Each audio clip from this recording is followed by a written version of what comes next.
Mari saudara, dengan lembut dan dengan lebih sungguh kita katakan kembali. Bila hati terasa berat, bila hati terasa berat, tak seorang pun mengerti bebanku. Ku tanya Yesus, apa yang harus ku buat? Dia berfirman, mari datanglah. Dia selalu pedulikan aku. Ku datang Yesus, Dia pikul segala bebanku. Sujud di altarnya, ku bawa hidupku, ku terima anugerahnya. Dia ampuniku dan bebaskanku. Dia ubah hidupku, baharui hatiku. Sesuatu terjadi saat datang di altarnya. Sujud di altarmu, sujud di altarnya. Ku bawa hidupku, ku terima anugerahnya. Dia ampuniku dan bebaskanku. Dia ubah hidupku, baharui hatiku. Sesuatu terjadi saat datang di altarnya. Boleh Bapak Ibu Saudara katakan dengan lembut di rumah masing-masing. Angkat suara, katakan sujud di altarnya. Sujud di altarnya, ku bawa hidupku. Kami terima, ku terima anugerahnya. Dia ampuniku dan bebaskanku. Dia ubah hidupku, baharui hatiku. Sesuatu terjadi saat datang di altarnya. Mari bersujud, sujud di altarnya. Kami bawa hidupku, wah hidupku, ku terima anugerahnya. Dia ampuniku dan bebaskanku. Kau ubah hidupku,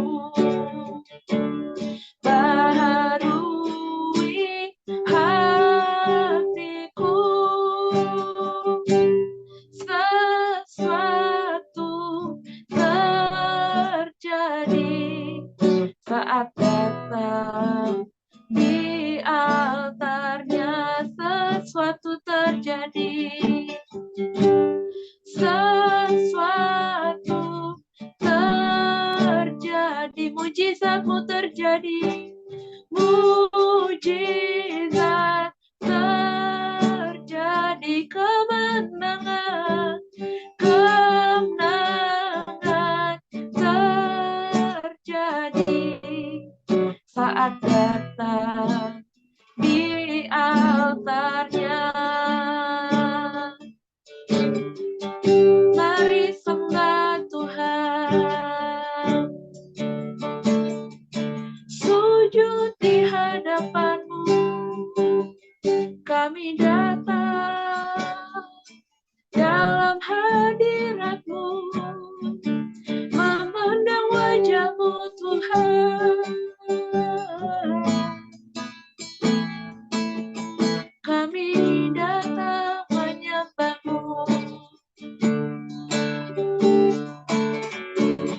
ku mau memandang wajah-Mu, Kau cukup bagi kami, anugerah-Mu besar.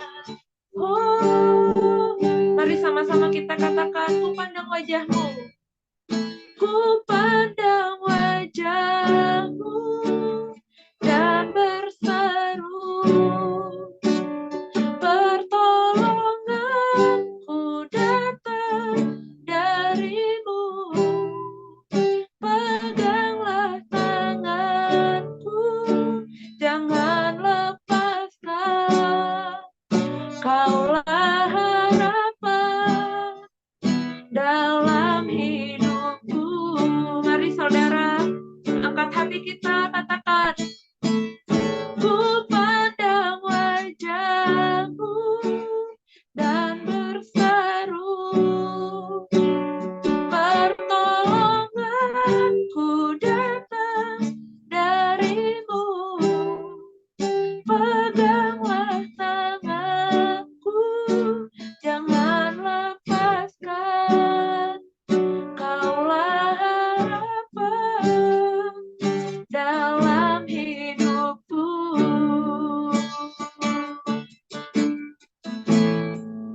Ku pandang wajah-Mu dan berseru, pertolongan ku datang dari-Mu. Amin. Peganglah tanganku, jangan lepaskan, Kaulah harapan dalam hidupku, Kaulah harapan dalam hidupku, Kaulah harapan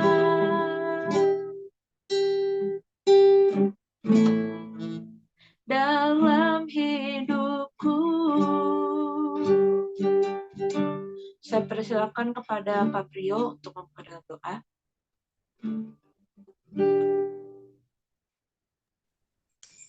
Halo, doa apa nih?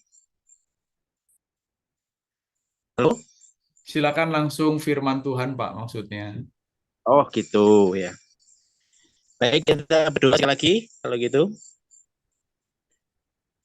Bapa yang di surga, kami bersyukur pada malam hari ini karena kasih, kemurahan, dan anugerah Tuhan. Kami boleh ada sebagaimana kami ada, kami dalam keadaan baik dan sehat. Akan kembali kami boleh bersekutu bersama-sama, berhimpun bersama-sama untuk memuji Tuhan dan juga untuk belajar bersama akan kebenaran firman Tuhan. Biarlah Tuhan memberikan hikmat bijaksana kepada setiap kami, supaya firman Tuhan yang boleh kami pelajari bersama-sama boleh menjadi berkat buat setiap kami dan juga boleh kami bagikan kepada orang lain yang membutuhkannya. Kami mohon Roh Kudus berkenan memenuhi dan mengurapi setiap kami. Terima kasih dengan doa kami. Kami bersyukur dan berdoa dalam nama Tuhan Yesus. Haleluya. Amin. Ya, salam Bapak Ibu sekalian yang saya kasih dalam Tuhan Yesus.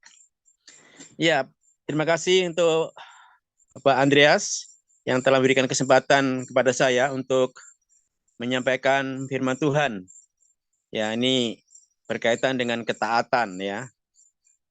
Ini tema yang sebenarnya cakupannya sangat luas ya.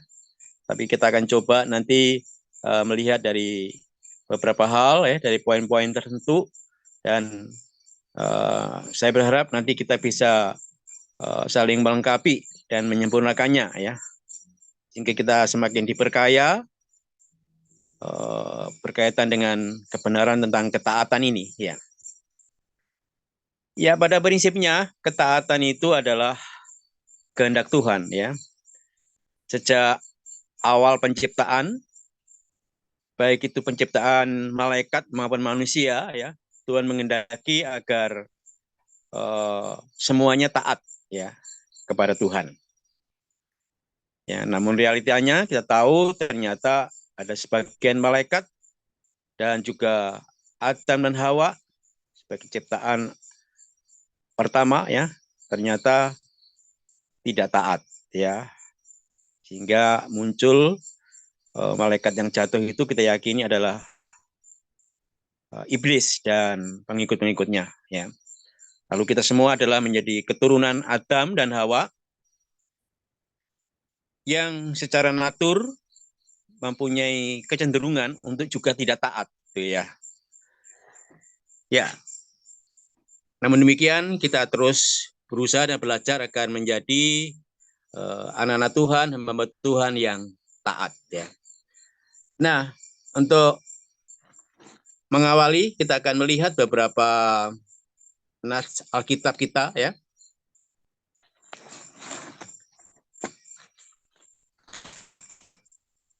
Oke, untuk kita renungkan bersama-sama berkaitan dengan ketaatan ini. Iya. Mari kita lihat dalam 1 Korintus 7 ayat 19. 1 Korintus 7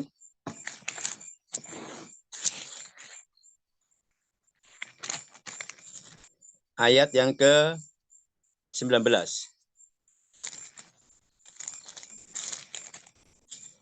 Saya bacakan, apakah juga bisa ditayangkan?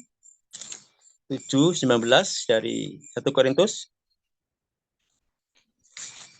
Saya bacakan aja ya. Demikian firman Tuhan yang disampaikan oleh Rasul Paulus.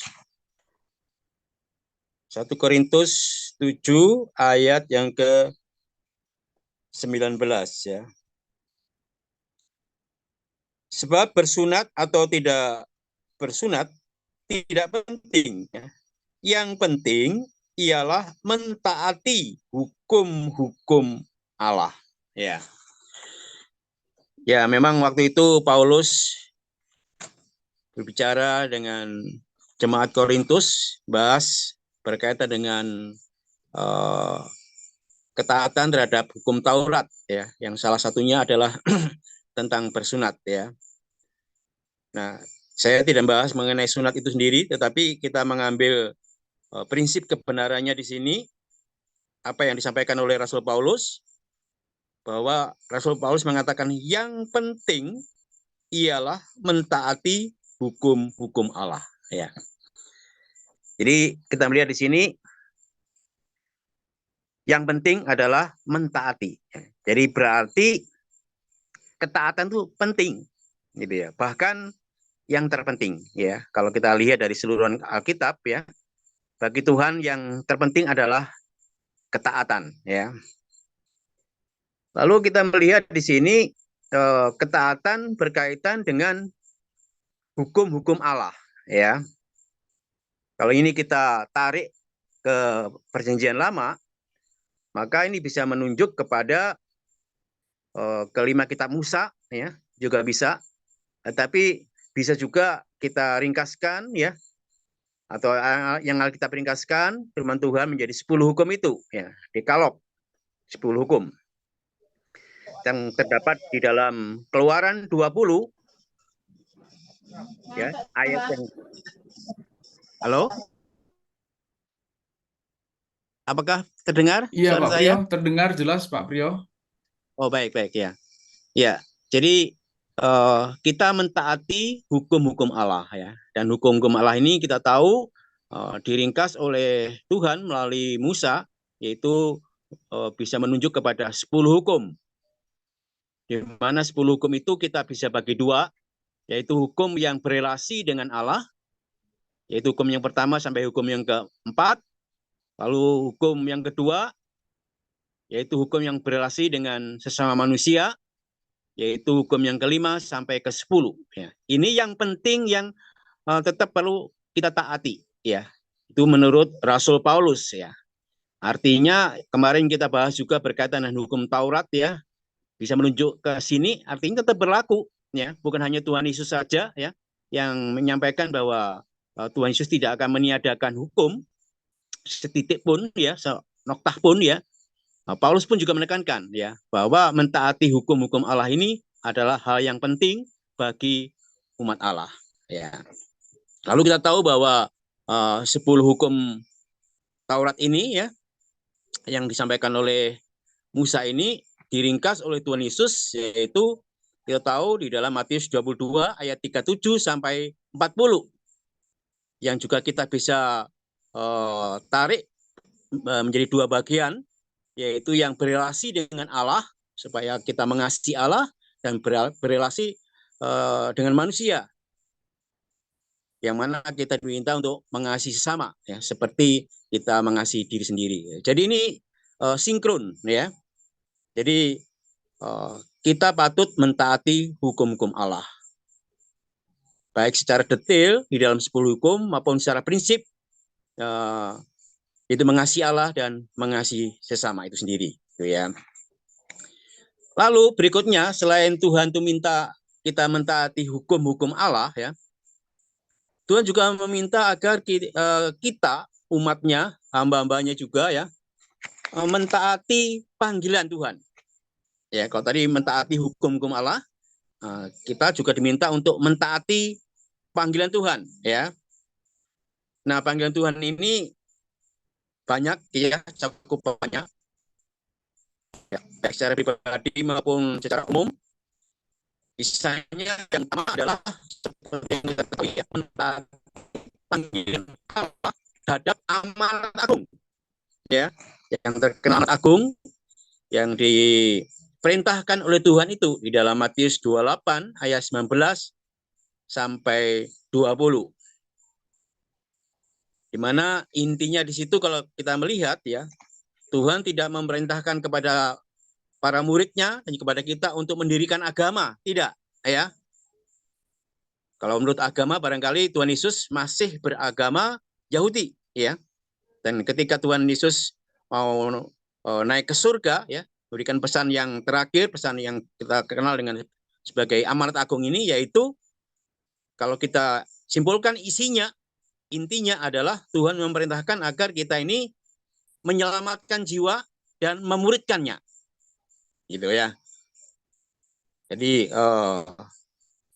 panggilan untuk menyelamatkan jiwa dan memuridkan jiwa yang sudah diselamatkan oleh Tuhan ini, itu yang patut dan harus kita taati, ya, bukan hanya oleh pemimpin-pemimpin gereja, pendeta, penginjil, tapi setiap kita murid Tuhan yang percaya kepada Tuhan diamanatkan untuk mentaati panggilan amanat agung ini.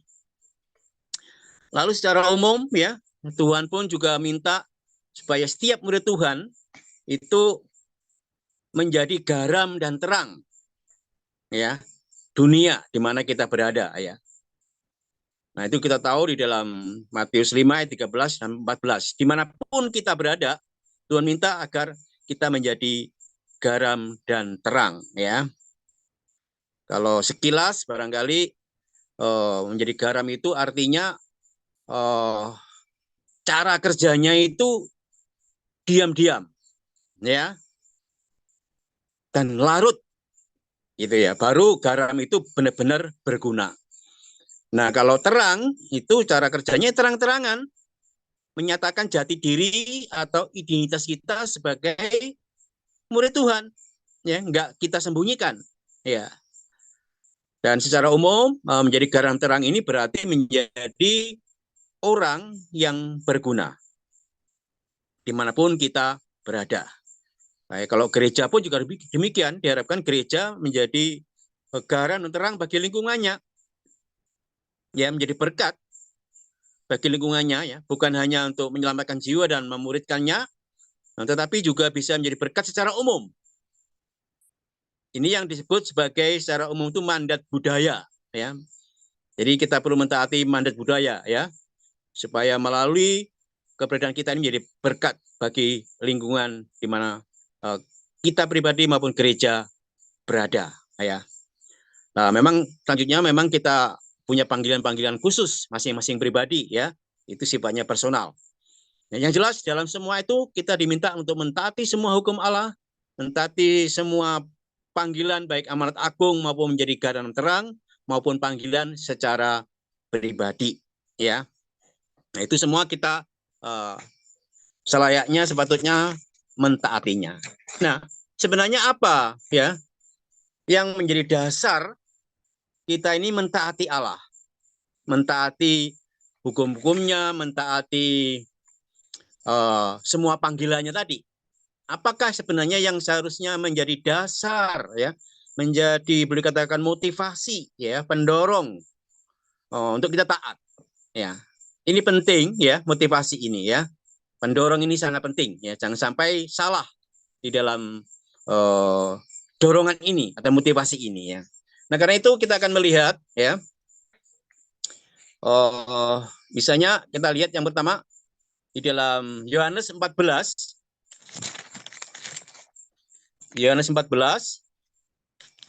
ayat yang ke-15.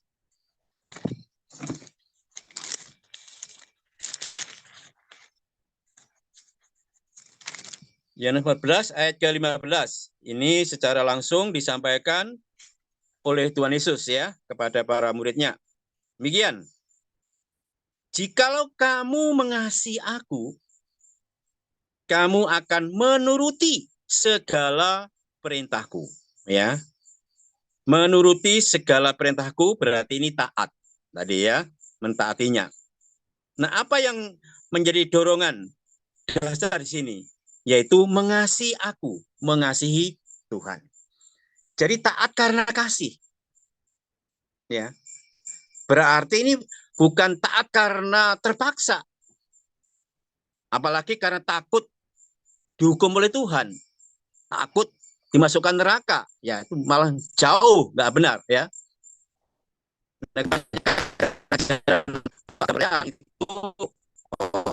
Itu ancaman, ya.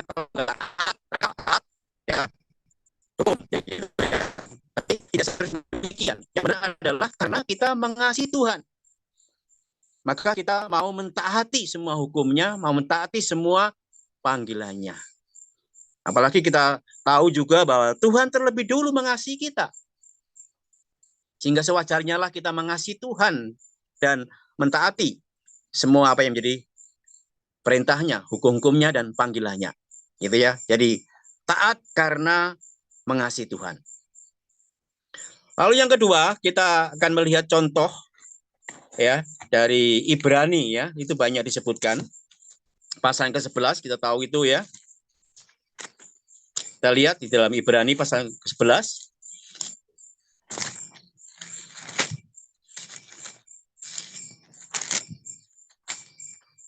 Ya, di situ bicara berkaitan dengan tokoh-tokoh iman, ya. Misalnya kita melihat contoh aja di dalam Ibrani 11,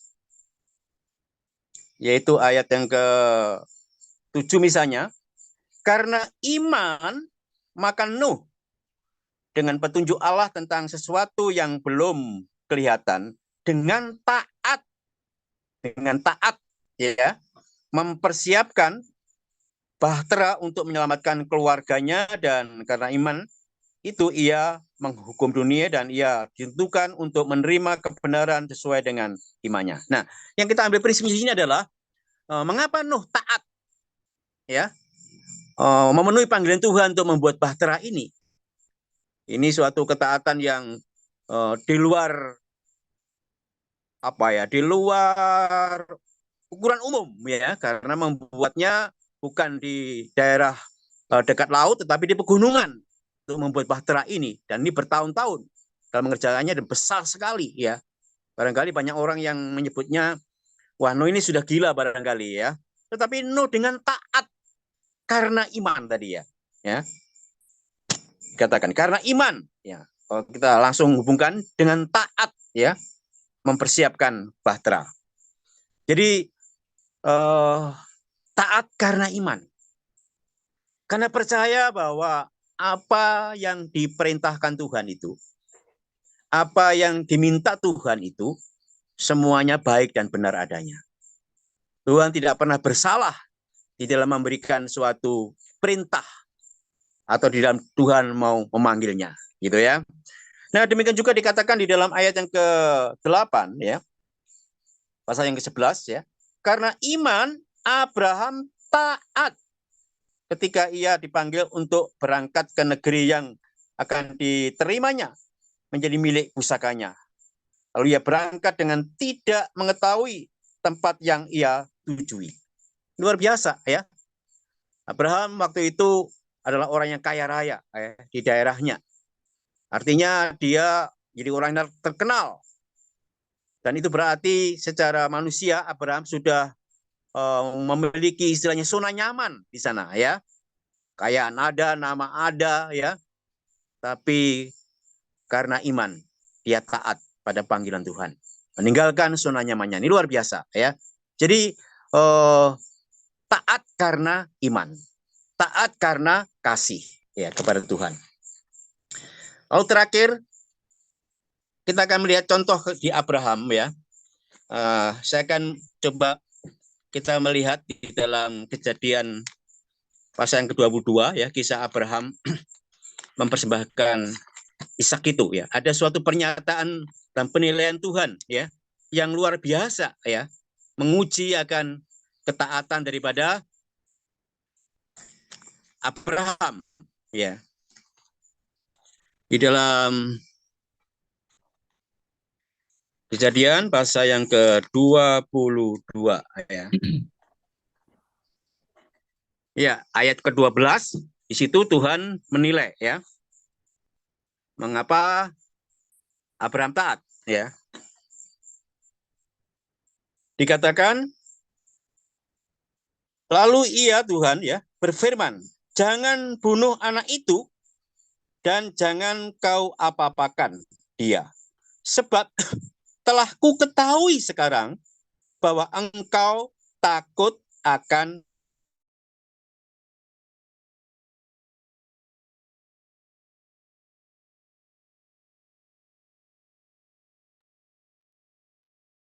Freeze. Halo Pak Priyo, sinyalnya ini terganggu. Iya, sinyalnya itu. Baik, kita tunggu saja, tidak masalah.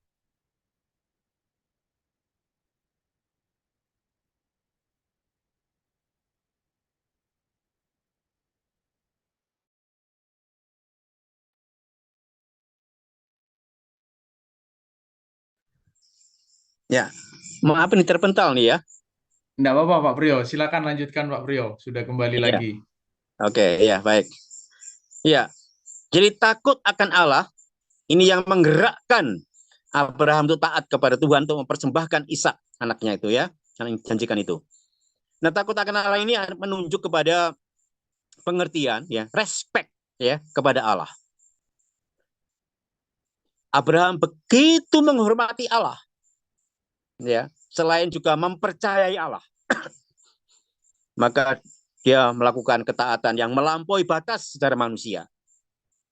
Dan itu yang dilaksanakan ya. Jadi saya malam hari ini membagikan 3 hal ya mengapa kita harus taat ya, atau apa yang menjadi dasar motivasi kita taat ya. Karena kita mengasihi Tuhan, karena kita beriman kepada Tuhan, dan karena kita takut akan Tuhan atau menghormati Tuhan ya. Lalu terakhir sekilas saja ya. Dikatakan bahwa taat tadi itu penting ya. Nah, kita akan melihat kepentingannya di ketaatan itu. Sekilas saja ya, poin-poin karena waktu yang bisa diskusi. Iya, penting ini selain memang bertujuan secara umum untuk memuliakan Allah, ya, tetapi juga ada berkat-berkat yang Tuhan sediakan bagi setiap kita yang taat kepadanya, ya. Misalnya kembali tadi seperti ketaatan Abraham, ya, itu ternyata menghasilkan suatu berkat tersendiri, ya. Ternyata Tuhan menyediakan, ya, yang terbaik tepat pada waktunya, ya. Jadi tidak rugi kalau taat, ya, diberikan domba yang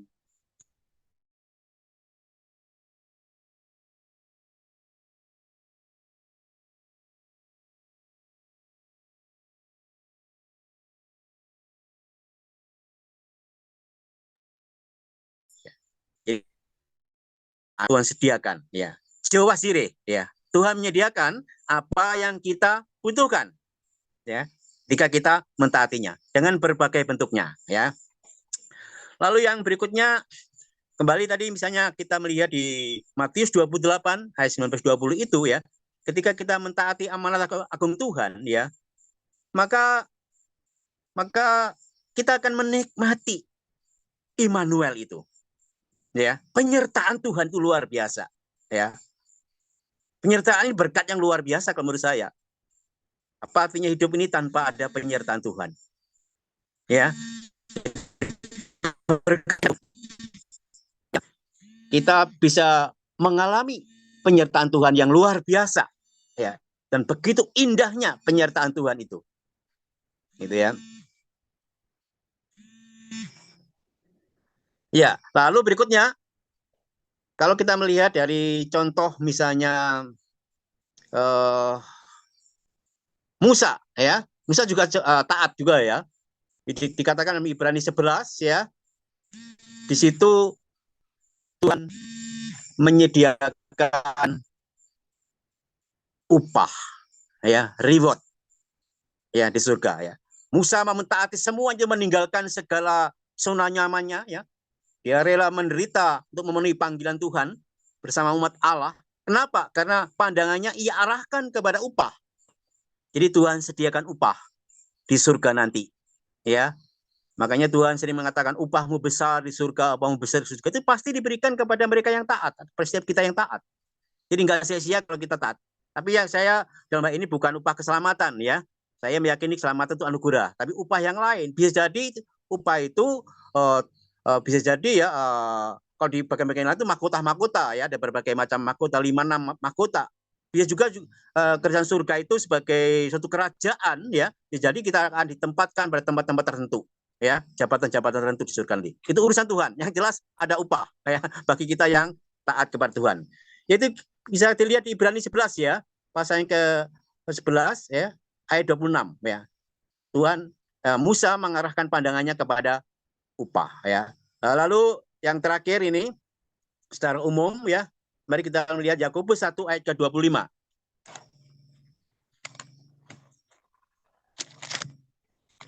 Yakobus 1 ayat yang ke-25.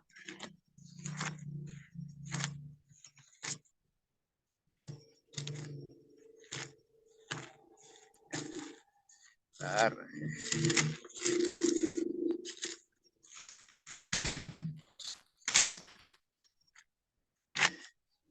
Yakobus 1 ayat ke-25, ya. Bentar.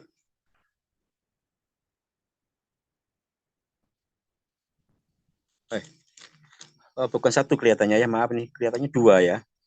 Bentar.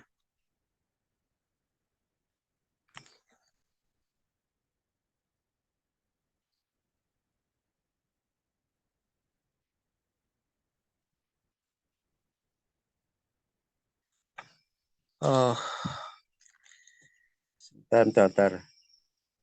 Yang intinya bahwa kita akan berbahagia, ya, oleh perbuatan kita.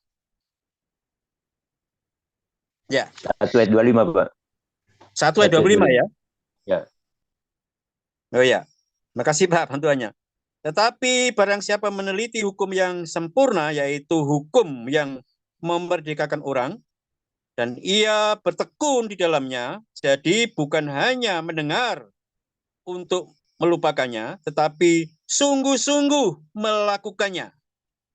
Ia akan berbahagia oleh perbuatannya. Ya, jadi kalau kita mentaati hukum-hukum Tuhan, panggilan Tuhan, maka yang Tuhan berikan kepada kita adalah kebahagiaan. Ya, ini yang pasti terjadi ya. Jadi ada banyak berkat kalau kita benar-benar taat kepada Tuhan. Ya, kiranya Tuhan berkati. Ya, silakan kalau ada yang mau menanggapi. Saya kembali lagi kepada Pak Andreas. Terima kasih. Baik, terima kasih Pak Priyo. Dengan segala daya upaya ini sambil pegang handphone, sambil buka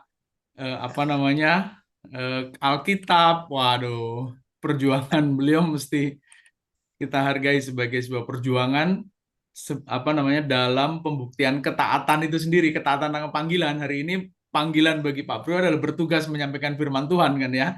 Beliau berjuang dengan segala daya dan upaya. Terima kasih Pak Priyo. Yang pertama kita diingatkan kita taat kepada hukum Tuhan.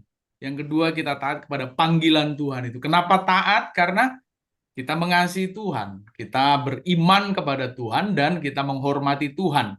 Itu 5 poin dasar yang malam hari ini kita diingatkan. Dan memang tidak ada pilihan lain selain ya harus taat. Apalagi kalau kita sadar, kita ini siapa dibandingkan Tuhan kan? Kita ini hanya ciptaan, hanya manusia yang sangat terbatas. Sementara Tuhan maha tak terbatas, yang mampu melakukan segala sesuatu. Lah kok sombong gitu, terus nggak taat, ya kita lupa diri artinya. Baik, silakan Bapak Ibu yang lain, silakan ingin bertanya juga bisa, menyampaikan pendapat dan masukan demi lebih menambahkan atau memperluas apa yang sudah disampaikan Pak Priyo tadi. Silakan.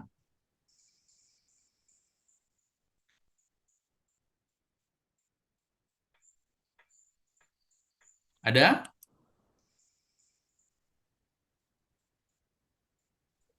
Baik, Pak. Silakan. Pak Selamat Joko, malam, silakan Pak Pak Joko. Andreas. Malam Pak Selamat Joko. malam semuanya. Baik, Pak. Eh, tema yang cukup menarik ya, yang harus kita hidupi dalam kehidupan kita sehari-hari. Kalau menurut saya, ketaatan itu sebuah kerelaan ya, sebuah kerelaan untuk memberi diri. Kalau tadi kita banyak mendengar ayat firman Tuhan, bagaimana kita taat kepada Allah dan bagaimana kita bisa berfungsi dari ketaatan tersebut. Masuk tadi bagaimana kita harus menjadi terang, bagaimana kita harus menjadi garam. Itu berbicara tentang fungsi begitu ya.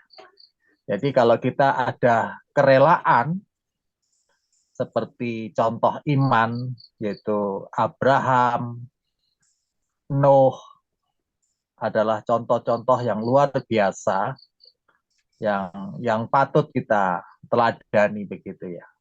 Jadi ketaatan itu adalah sebuah kerelaan untuk memberi diri tanpa ada unsur paksaan begitu. Dan kita akan melihat sesuatu di belakangnya. Seperti yang disampaikan Bapak Pendeta tadi, ada upah yang Tuhan berikan. Tetapi di sini yang perlu kita lakukan adalah kerelaan itu tadi, tanpa ada unsur pamrih. Ya. Kalau dalam konteks dalam perjanjian baru, karena kita ini sudah diselamatkan, ya sepantasnya lah ya kita taat gitu ya, bukan sebagai imbalan atau jasa atau untuk pertukaran, bukan, tetapi semata-mata sebagai ucapan syukur kita kepada Tuhan bahwa kita sudah menerima anugerah yang luar biasa yang tidak sebanding dengan segala kebaikan kita begitu ya. Jadi sekali lagi saya tekankan di sini bahwa ketaatan itu adalah kerelaan diri kita untuk melakukan apa yang menjadi kehendak Tuhan. Begitu Pak Andreas, terima kasih. Baik, terima kasih Pak Joko. Jadi Pak Joko menambahkan unsur kerelaan yang memang dibutuhkan ya. Bagaimana Pak Priyo? Boleh silakan ditanggapi Pak Priyo. Ya, tadi saya jelaskan juga sama ya bahwa karena kita mengasihi Tuhan ya sebagai dasar kita taat ya, maka jelas di dalam kasih itu sendiri ada kerelaan ya. Kerelaan seperti Tuhan juga rela ya untuk mengasihi kita ya. Demikian juga Tuhan juga rela mentaati ya kepada Bapaknya yang di surga. Jadi benar ya, memang unsur kerelaan. Hanya yang ingin saya tekankan di situ adalah itu sudah tercakup di dalam unsur kita mengasihi Tuhan ya. Di dalam kasih ada kerelaan gitu ya. Itu benar Pak Joko. Dan juga tadi juga ditekankan oleh Pak Joko bahwa bisa benar juga secara umum bahwa kita taat karena kita mengucap syukur ya atas keselamatan yang Tuhan anugerahkan kepada kita. Ya, terima kasih.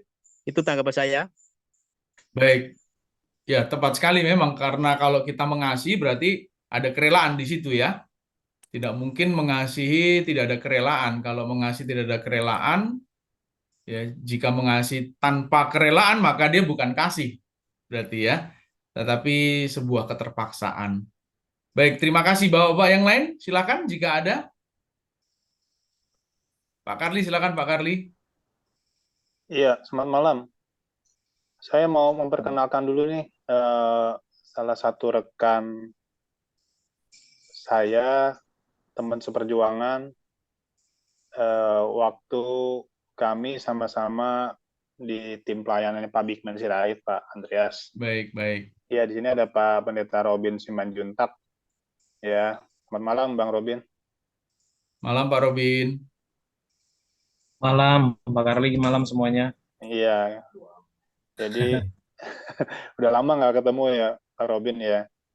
Jadi Iya, hari ini terakhir kebetulan, waktu itu di rumah Pak Karli ya, berapa tahun lalu tuh. wah udah lama banget nih. Jadi kalau malam ini bisa ketemu, saya juga mau dengar Ora sama Pandita. Bang Hebat, Oh iya, wah, sesama Ada Pak Ebert alumnus nih. iya nih. alumnus dari GRI Iya Antioquia. dan alumnus apa namanya? Iya, Ora mungkin sama Pandita. Horas. mungkin boleh Pak Robin yang memberikan masukan atau dalam diskusi malam ini. Silakan Bang Robin. Silakan Pak Iya, Robin. waduh, ditodong nih. Terima kasih untuk kesempatannya. Ya, kalau kita bicara taat ya, benar tadi bicara tentang ketaat itu adalah kerelaan sebetulnya.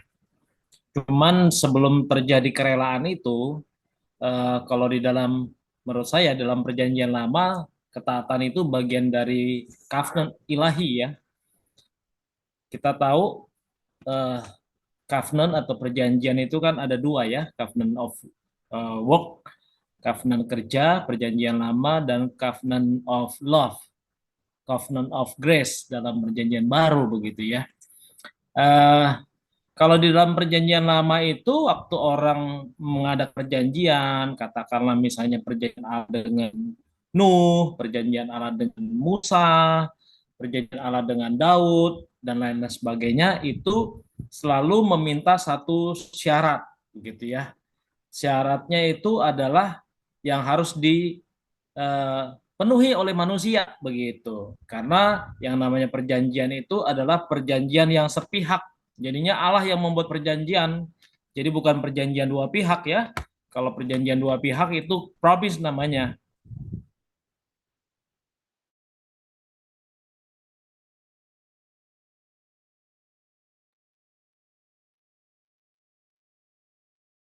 Halo, freeze juga ini.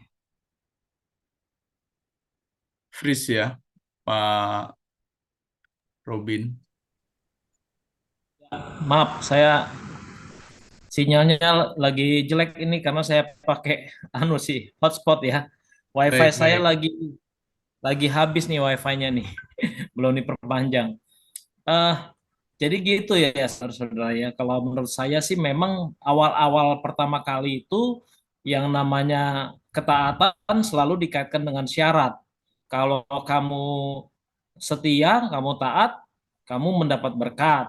Tapi kalau kamu nggak taat, kamu akan mendapatkan hukuman, kutuk begitu. Tetapi fase berikutnya dalam perjanjian anugerah itu ketaatan itu adalah satu betul tadi kerelaan karena kita mengasihi Tuhan ya kita punya respon untuk mengasihi Tuhan gitu loh. Nah memang ketaatan ini tidak mudah ya ngomongnya sih kita gampang ya dan sudah terbukti bukan dalam perjalanan hidup kita lebih banyak tidak taatnya daripada taat begitu kan. Maka kalau guru saya mengatakan eh, kita harus punya kerelaan untuk taat dan taat untuk rela gitu ya. Jadi rela untuk taat ya hati kita harus rela. Jadi bukan keterpaksaan, taat itu bukan keterpaksaan tapi satu kerelaan gitu. Tapi sekaligus juga kita harus eh, taat untuk merelakan diri gitu ya, berjalan di dalam ketaatan itu gitu. Jadi memang ya itulah menurut saya satu perjuangan ya untuk merelakan diri ya. Karena ya kita tahu ya kalau dalam hidup kita kalau belum biasa ya, kalau belum terlatih, belum habit kan kita berat ya, sulit begitu ya untuk katakanlah bangun pagi, menyediakan waktu untuk berdoa pagi gitu ya. Kita itu nggak rela kenyamanan kita, zona nyaman kita terganggu gitu. Ketika kita diminta untuk berdoa pagi dan lain sebagainya misalnya ya. Tapi saya salut sih teman-teman dari Pentakosta ya, mereka ada doa fajar ya, doa subuh begitu ya. Kalau kita dari kelompok Protestan agak susah tuh mengajak orang untuk doa fajar ya. Rata-rata gereja-gereja Protestan yang saya ikuti doanya jam setengah tujuh, jam tujuh begitu ya. Jarang ada doa namanya doa fajar begitu ya, jam 4, jam setengah lima begitu ya. Nah itu memang perlu satu ketaatan tapi sekaligus kerelaan ya saya lihat gitu. Itu sih menurut pandangan saya Pak Andreas ya. Terima kasih.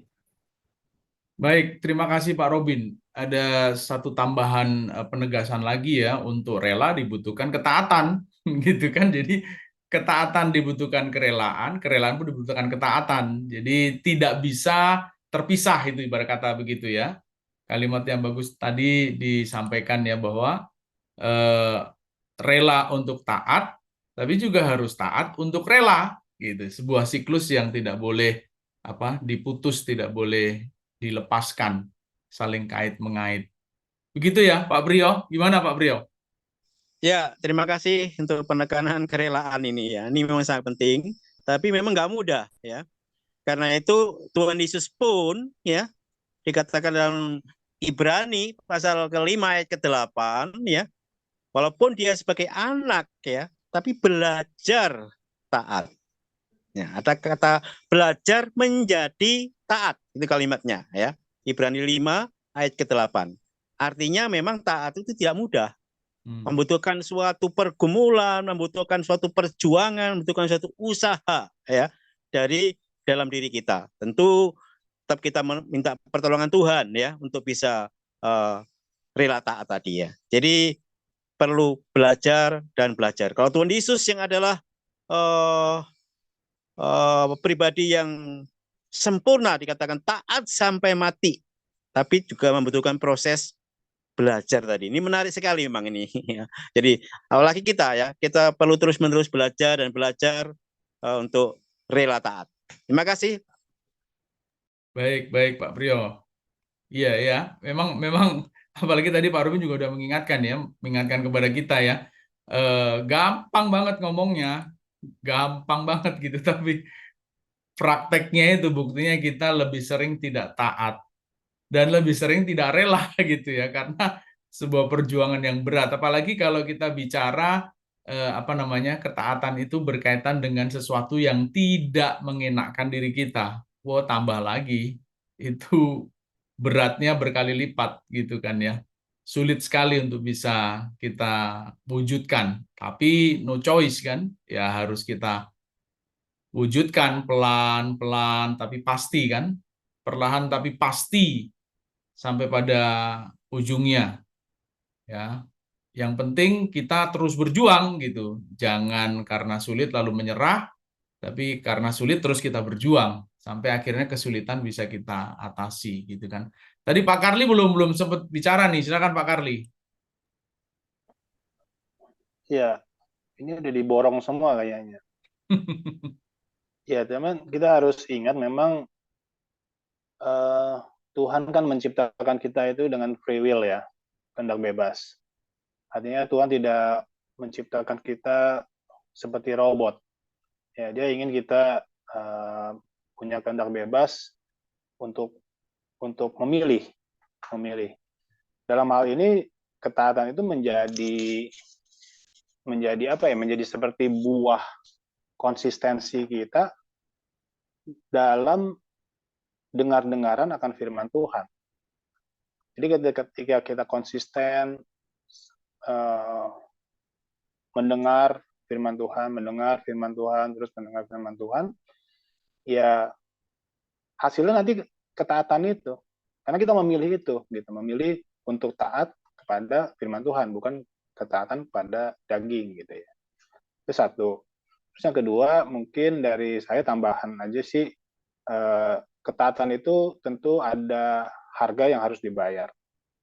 Ketika kita mau taat sama firman Tuhan, pasti banyak hal yang tadi Pak Robin juga ada singgung sih sebenarnya. Ada pengorbanan gitu ya, ada harga yang harus dibayar supaya kita benar-benar bisa tunduk gitu, walaupun mungkin tidak mengenakan secara daging kita ya. Kita mau taat, melakukan panggilan tadi, katakan dalam panggilan, mungkin perlu banyak kalau orang duniawi kan hitung-hitungannya nih gitu ya, menguntungkan nggak buat saya gitu kan, apalagi kalau udah bicara kita melakukan sesuatu yang nggak ada dampaknya secara ekonomi buat kita gitu, kan berat tuh.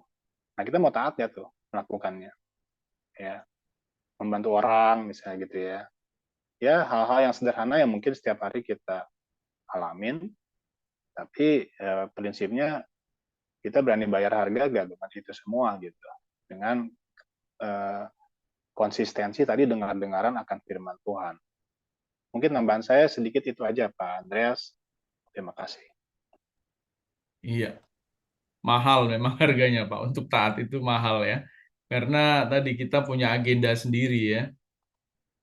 Mahalnya karena tadi kita punya agenda sendiri, kita punya apa ya, target-target sendiri gitu yang ketika sinkronkan dengan apa yang Tuhan kehendaki bisa jadi bertolak belakang, berbenturan gitu ya, bermusuhan bahkan. Nah, kerelaan untuk menyingkirkan agenda-agenda pribadi itu kan berat. Lalu kemudian harus mengikuti apa yang menjadi kehendak Tuhan. Ini sebenarnya sinkron dengan apa yang minggu lalu dibahas oleh Pak Herbert ya. Bagaimana ketika orang muda yang kaya itu diminta Tuhan untuk menjual hartanya, tinggal satu saja gitu kan. Nah itu di poin itu enggak mudah gitu. Nah ini dia nih, bagian itu yang aku nggak bisa Tuhan, berat Tuhan karena banyak hartaku. Udah itu tidak mudah memang. Baik, terima kasih Pak Karli. Rekan-rekan yang lain ada? Pak Wim, Pak Herbert, silakan. Kalau Pak Wib sama Pak Herbert harus ada. Ya, Silakan Pak Wim. Shalom, Shalom. Bapak-bapak. Memang kalau kita bicara ketaatan ini sesuatu konsistensi kata Pak Karli tadi. Tapi konsistensi di dalam frame kehendak Tuhan, frame firman Tuhan. Saya setuju dengan Pak Priyo bahwa kasih itu sudah merangkum apa yang dikatakan kerelaan. Saya melihat di sini di dalam Filipi 2 Iya kan, dia tidak menganggap kesetaraannya sebagai Allah suatu milik harus dipertahankan. Dia mengosongkan diri menjadi hamba, bahkan menjadi manusia taat sampai mati. Ini taat sampai mati. Iya kan, berarti dari dia punya nafas sampai hilang nafas. Dari dia ada sampai tidak ada. Nah, tadi sudah disinggung oleh Pak Priyo di dalam Ibrani 5. Taat sampai mati, bahkan mati di kayu salib. Nah, ini yang dilakukan Yesus. Yesus itu kalau kita lihat dia adalah 100% manusia, 100% Allah. Kalau dari sisi manusia, apa dikatakan Pak Kari, dia juga punya kehendak bebas.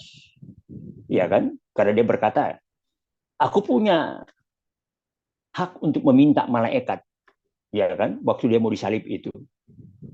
Supaya pasukan malaikat itu membatalkan penyaliban Yesus. Tapi bagaimana dia mau menggenapi kehendak Allah yang sudah tertulis di dalam kitab suci. Ini bukan kehendak Allah saja secara verbal, tapi yang sudah tertulis. Dikatakan di dalam Lukas 24, apa yang tertulis mengenai aku di kitab Musa, kitab Nabi, dan kitab Mazmur. Ini jadi Yesus ini suatu manusia, saya lihat dari sisi manusia ya, suatu manusia yang punya ketaatan, parameternya itu yang harus kita hadirkan kalau kita mau disebut Kristen. Parameter Yesus sebagai manusia. Padahal dia itu adalah gambar wujud Allah, kata Ibrani. Kata Kolose, kepenuhan kealahan berdiam di dalam dia, baik secara jasmani. Bahkan di dalam Yohanes 10, aku dan Bapa. 1 Yohanes 14 dikatakan melihat Bapa, mengenal Bapa, mengenal aku. Ya sesungguhnya dia sudah mendeklarasikan bahwa dia itu adalah Allah sendiri. Digenapi dalam 1 Yohanes 5 ayat 20 itu. Tapi dari sisi manusia, saya memandangnya di situ. Apa dikatakan oleh Pak Priyo di dalam Ibrani 5 ayat 78, kemudian saya tadi angkat dari Filipi 2. Jadi ketaatan Yesus itu, saya mempelajari, merenungkan banyak di sini.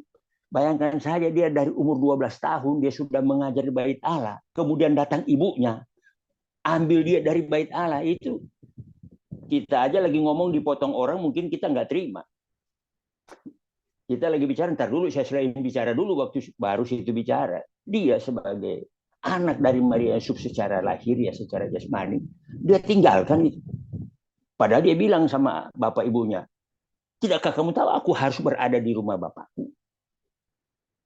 Nah itu dari situ, dari sisi manusia saya melihat ketaatan Yesus itu, itulah sebenarnya harus menjadi, apa namanya kalau Pak Herbert bilang, menjadi barometer. Nah, harus dimiliki bagi Kristen. Nah sekarang saya lihat kekristenan ini sebenarnya mirip-mirip apa yang dikatakan di Ibrani 3 itu sama Ibrani 4. Iya kan, tidak taat sama dengan tidak percaya. Ibrani 3 dan Ibrani 4. Tidak taat sama dengan berdosa. Iya kan? Jadi bayangkan ketidaktaatan itu kaitannya dengan berdosa dan ketidakpercayaan. Jadi saya ulang tadi, bisa Tuhan Yesus minta kepada Bapa Surga, dia mengirim pasukan malaikat. Tapi bagaimana dia mau menggenapi? Wah ini coba. Kita ini kan orang Kristen. Semua firman udah masuk di kepala kita. Tapi jangan berhenti di kepala kita. Kita hidupi di kelakuan kita, perkataan kita. Ya kan tadi kata Pak Priyo. Tapi ternyata kata Pak Pendeta Robin tadi, waduh kita juga masih panas dingin. Suam-suam kuku kalau bicara ketaatan. Padahal kan usia kekristenan kita ini, ya kan, sudah usur. Kalau boleh saya katakan begitu. Tapi ternyata ketaatan ini sesuatu hal yang menurut pendapat saya ini harus wajib. Ya kan, diasah terus, diperjuangkan terus, bahkan dihadirkan terus. Sehingga menjadi momok dalam kehidupan kekristenan itu. Karena tolok ukurnya Yesus di dalam Filipi 2 tadi. Dia mengosongkan diri, tidak menganggap kesetaraan dengan Allah suatu milik yang kita aja suruh merendahkan hati, suruh mengosongkan diri. Waduh, iya kan? Daging kita udah mulai nongol. Siapa sih situ? Iya kan? Apa sih situ? Iya kan? Padahal Yesus seperti itu yang dia katakan dalam Filipi 2. Sehingga dia berkata, ya kan, kasihilah musuhmu. Ya kan, berdoalah bagi orang yang menganiaya kamu, berkatilah bagi orang yang mengutuki kamu. Mintalah berkat bagi dia. Kasihilah musuhmu. Coba kita implementasikan itu, kasih musuhmu di dalam kehidupan kita. Nah, Yesus itu kan dia begitu. Kenapa dia berdoa? Ampunilah mereka sebab mereka tidak tahu apa mereka perbuat. Itu sudah di kayu salib, sudah dipaku kiri kanan itu. Dia masih bisa ngomong begitu. Wah, ketaatannya luar biasa. Saya mengharapkan ini suatu wacana yang harus kita hadirkan. Di share the truth, share the life ini di dalam Sanctuary Disciples komunitas. Jadi jangan hanya kita kognitif, nalar, akal. Tetapi ketaatan ini harus menjadi, tadi kata Pak Priyo, ya kan, bukan garam tetapi terang. Kalau garam masih diam-diam memberikan keasinan, tapi terang itu harus terang-terangan dinyatakan. Itu aja saya mau tambahkan. Terima kasih, Tuhan berkati. Baik, harus terang-terangan nih, jangan pelan-pelan gitu ya. Udah pokoknya kalau Pak Wim yang menyampaikan gaspol gitu kan. Nah memang apa namanya, masa waktu hidup kita kan juga terbatas ya, dan dunia juga sudah semakin rusak seperti yang kita lihat ya. Dengan kacamata jasmani kita sendiri aja kita melihatnya, apalagi kacamata batin betapa jauh lebih dalam ya. Berarti ya harus gaspol gitu, jangan tahan-tahan. Jika harus menyatakan ketaatan di kehidupan nyata, kita buktikan supaya orang lain melihat ini loh ketaatan yang sesungguhnya. Dan standarnya standar Kristus ya Pak Wim ya. Ya. Oke. Dia manusia Priyo, 100% tapi Allah 100%. iya, dia bertarung dalam kemanusiaannya, padahal dia adalah Allah. Pak Priyo, gimana Pak Priyo? Boleh silakan ditanggapi Pak Priyo. Ya Pak, terima kasih tadi Pak Karli, Pak Wim ya. Jadi memang kita ini benar kita dikasih free will ya. Artinya ketaatan ini adalah sebuah pilihan ya. Dan itu pilihan yang paling tepat ya, paling benar. Yang terus tadi harus kita upayakan dan sangat benar sekali bahwa kita harus memandang Tuhan ya, berfokus kepada Tuhan sebagai standar yang tertinggi, standar yang sempurna.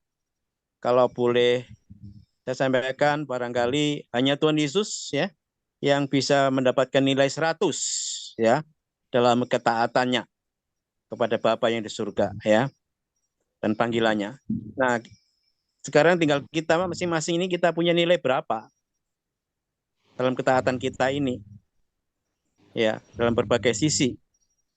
Kalau dulu zaman saya masih SD, SMP itu masih ada nilai merah. Ya, kalau di bawah 6 ya itu merah. Dan masih dicantumkan nilai 3, 4 masih itu ya. Nah, masing-masing kita punya nilai merah ya. Dalam hal tertentu, dalam melakukan hukum-hukum misalnya, dalam melakukan panggilan ya. Tapi saya yakin kita sudah ada nilai juga yang biru istilahnya oleh zaman dulu ya. Yang dibagi dua aja, merah sama biru gitu ya. Nah, mari yang merah-merah ini kita ubah menjadi nilai biru, dan nilai biru 6 naik 7, 7, 8 sampai 9. 100 sih enggak saya yakin ya. Nanti 100-nya di surga bersama Tuhan ya. Tapi kita terus berusaha saling memberikan motivasi dan dorongan untuk sama-sama memperbaiki diri untuk mendapatkan nilai semakin hari semakin seperti yang Tuhan teladankan dan ajarkan, nilai 100 itu sendiri. Terima kasih.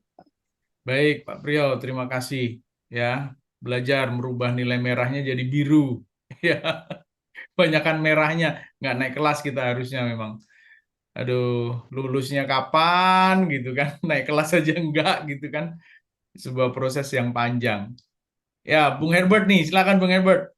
Tadi cuman menyapa nih, belum menyampaikan tanggapannya, silakan. Terima kasih Pak. Apa ya saya mau katakan, bahwa bicara tentang ketaatan ini kan satu bentuk yang coba diwujudkan dalam bentuk perbuatan maupun tindakan atau yang kita lakukan itu kan, yang tentunya bukan karena dilakukannya itu ketaatan, bukan karena tekanan, dan juga bukan karena iming-iming, tetapi memang didasarkan tadi dikatakan oleh Pak Robin adalah kerelaan. Bicara kerelaan dalam bicara kerelaan hati gitu kan, dan mengetahui apa yang ditaatkan, yang diwujud nyatakan di dalam satu bentuk perbuatan atau tindakan. Nah, tetapi kan bisa bicara tentang kerelaan hati ini, tadi dikatakan oleh Pak Kardi juga berkaitan dengan beririsan, bersinggungan dengan kehendak bebas free will ya. Di Korintus, Paulus mengatakan begini,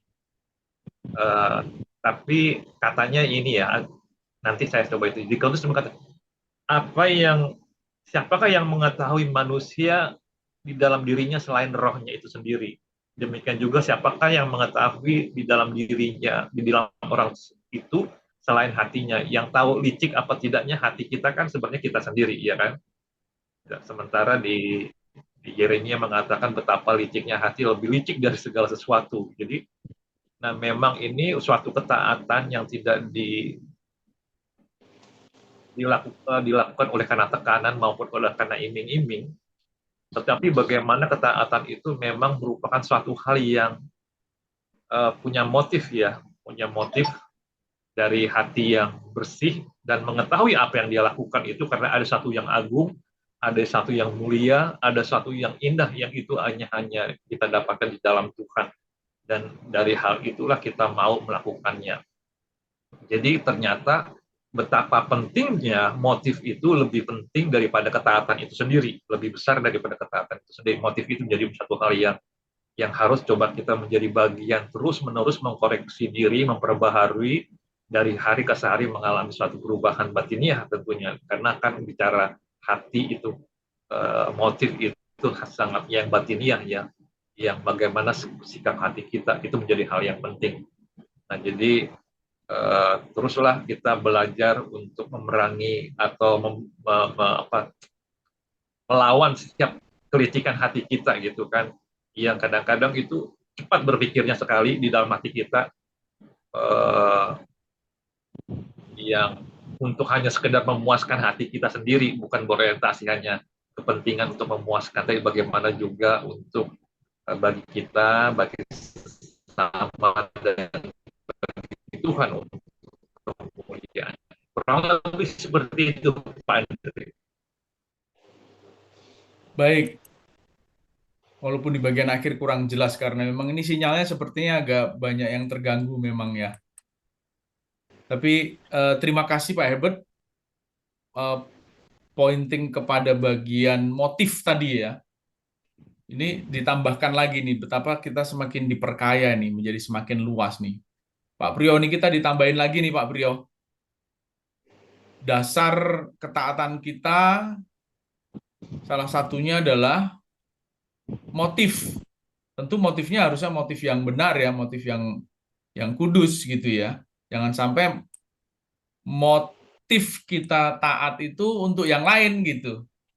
Secara fisik terlihat taat gitu, tapi di kedalaman batin kita sungguhkah itu ketaatan yang tulus? Jangan-jangan ada udang di balik rempeyek gitu kan, ada udang di balik batu gitu. Menjadi percuma ketaatan itu.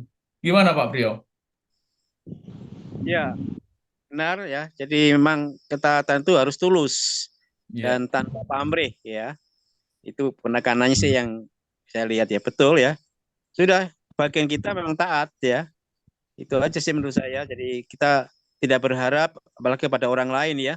Contoh misalnya kita membantu orang ya, ya sudah kita ikhlaskan ya. Kita nggak berharap dia kembali membantu kita. Ini contohnya misalnya sih. Nggak ada kelicikan semacam itu gitu ya. Jadi kembali ada ketulusan, keikhlasan ya, kerelaan tadi ya. Nah, itu adalah bagian daripada kasih tadi sebenarnya. Kembali ke sana ya. Dasarnya kasih. Di dalam kasih ada semua itu. Ya, terima kasih. Baik, Pak Priyo. Masih adakah yang lain? Jika tidak ada, saya pikir kita sudah sampai pada konklusinya ya. Tapi kalau masih ada silakan. Ada Pak Toton, ada Bro Jansen. Pak Toton, ada yang ingin disampaikan Pak Toton? Sedikit saja Pak. Silakan Sedikit Pak. Saja. Statement lah. Walaupun harga untuk ketaatan adalah mahal, namun tidak ada alasan untuk tidak taat. Karena Tuhan Yesus sudah memberikan teladan ketaatan yang sempurna bagi kita. Tuhan berkati. Amin. Nah, ini kesimpulan itu. Itu sudah kesimpulan Pak Toton. Jadi itu sudah menegaskan ya, sudah menegaskan betapa pilihannya tidak yang lain selain taat karena Yesus sendiri sudah taat ya. Mau nyari apa lagi gitu kan ya? Mau nyari apa lagi? Tuhan sendiri sudah meneladankan kita seperti itu ya. Oke, baik-baik. Terima kasih Pak Toton. Bro Jansen, ada yang ingin disampaikan Bro Jansen? Sudah, Bapak, sudah jelas. Oke, baik. Baik. Jika tidak ada, kita akhiri perjumpaan kita malam hari ini dengan kesimpulan yang tadi sudah disampaikan Pak Toton ya. Itu merupakan ringkasan dari semua diskusi kita. Ya, tapi sebelum kita akhiri ada konklusi akhir yang mungkin Pak Priyo secara pribadi juga ingin sampaikan. Pak Priyo, silakan Pak Priyo. Ya, jadi mari kita terus belajar karena standarnya adalah ketaatan Tuhan Yesus sempurna itu. Biarlah tiap hari kita semakin hari boleh semakin taat. Nilai kita semakin meningkat ya, menuju kepada kesempurnaan Tuhan Yesus untuk kemuliaan bagi Bapa kita yang di surga. Terima kasih, itu aja Pak. Baik, terima kasih Pak Priyo untuk semangatnya, untuk sharing firman-Nya, mencerahkan kita, dan lewat yang dijelaskan Pak Priyo, kita jadi punya keluasan berpikir lagi, apalagi teman-teman juga menambahkan banyak hal berkaitan dengan ketaatan. Ayo, mari kita berjuang, bukan hanya kognitif saja, tadi Pak Wim menyampaikan, bukan hanya kognitif, pikiran saja, tapi ayo kita buktikan motorik dan afektifnya gitu ya. Afektif motifnya, motorik tindakannya mari kita buktikan. 3 poin utama itu dalam kehidupan kita. Baik, Kak Amel, apakah masih bersama dengan kita? Masih Pak, aman. Baik. Kak Amel ada yang disampaikan? Nggak ada Pak, saya dengerin aja dulu ya. Oke, baik. Kita tutup dengan satu pujian, Kak Amel. Kami muji kebesaran-Mu, nanti saya tutup dalam doa. Oke, baik Pak. Saya izin off cam aja ya. Ya, boleh. Jadi unmic aja.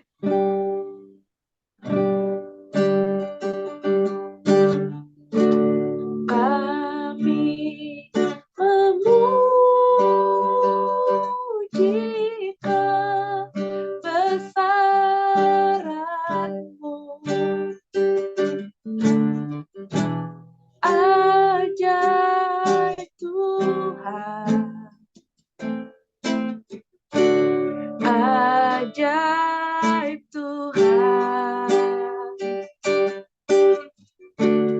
Kami memuji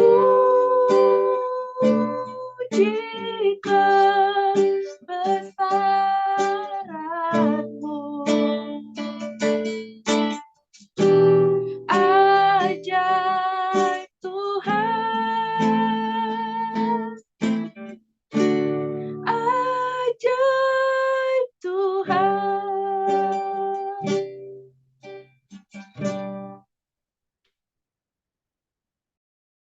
Bapak, kami bersyukur dan kami sungguh berterima kasih ya Tuhan untuk anugerah-Mu, untuk penyertaan-Mu dalam Mandi Fellowship malam hari ini. Berkat firman Tuhan yang Allah sudah sampaikan melalui hamba-Mu, Bapak Pendeta Priyo Santoso, mencerahkan iman percaya kami, memberkati kami, dan meneguhkan kembali iman percaya kami untuk kami tetap setia dan taat membuktikan iman percaya kami di dalam kehidupan kami pribadi lepas pribadi. Kami juga bersyukur untuk diskusi yang menambahkan apa yang kurang dari pengetahuan kami, menambahkan apa yang kurang dari iman percaya kami. Tuhan memberkati Pak Priyo dan juga setiap hamba-hamba-Mu yang hadir Tuhan pada malam hari ini melalui aplikasi Zoom meeting malam hari ini dalam diskusi Madi Fellowship. Kasih rahmat dan anugerah-Mu menyertai setiap mereka. Berkat-Mu sempurna bagi setiap hamba Tuhan yang hadir malam hari ini. Terima kasih ya Bapak. Dan kalau sebentar kami hendak mengakhiri perjumpaan kami di Madi Fellowship ini, kami rindu mengakhirinya dengan menyambut segala berkat dan anugerah-Mu. Mari Bapak Ibu sudah dikasih Tuhan, dalam ketulusan hati kita terima dan kita sambut berkat anugerah Tuhan. Terimalah berkat anugerah dari Allah Bapa yang di sorga, cinta kasih dan rahmat dari Gembala Agung Tuhan Yesus Kristus, penyertaan dan perlindungan, serta kuat kuasa Allah Roh Kudus, menaungi dan menyertai kehidupan Bapak, Ibu, Saudara sekalian, kehidupan kita sekalian dari malam hari ini hingga kekal sampai selama-lamanya. Amin. Baik, Bapak Ibu Saudara yang dikasih Tuhan, menyampaikan tadi kita tidak bisa live streaming karena ada kesalahan teknis, tapi di awal tadi sudah langsung saya rekam, jadi rekamannya nanti menyusul di akun YouTube SDC. Baik, terima kasih, Tuhan Yesus memberkati, tetap semangat, tetap Terima kasih. di dalam Tuhan. Terima kasih Pak Priyo, Tuhan berkati Pak Priyo. Ya, Tuhan berkati Bapak-bapak. Terima kasih, Tuhan berkati. terima kasih Bapak Iya. semua. Pak Herbert. Ya, terima kasih. Selamat malam. Baik, Salam. saya akhiri ya. Shalom. 3, 2, 1. Thank you Pak Karli. Tuhan berkati.